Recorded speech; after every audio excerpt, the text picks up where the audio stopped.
If you and I got on an airplane, or when we are able to get back on an airplane and fly, and the attendant comes up and does the safety protocol as we're sitting there on the tarmac, if we looked around that cabin, we would probably have less than 10% of the people engaged.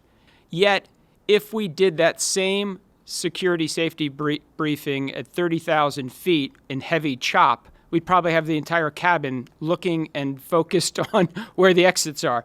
So it is that concept of we only want to be trained when it's in context to a problem or a situation we're dealing with. Do you visualize that training morphing from this static kind of event-driven training to more dynamic in the moment as I'm doing my job type of training for sales? Yeah, absolutely. And I think it's a good analogy. That's exactly what I meant by sales is very task-oriented in its learning. You know, the equivalent to the turbulence at 30,000 feet is, hey, I'm calling on a key account here, help me out. Now, notice that historically was the role of ride-alongs in sales, right? That's where most real learning in sales happened. And modeling behavior is relevant here. Most salespeople learn from their peers. The tools to do this remotely, the tools to do it via Zoom or WebEx or whatever are there. But as I would argue, as always in business, the issue is not technology. The issue is management. That's always the scarce resource. And sales coaching is a good example. You talk to most sales managers and you say, well, what about coaching?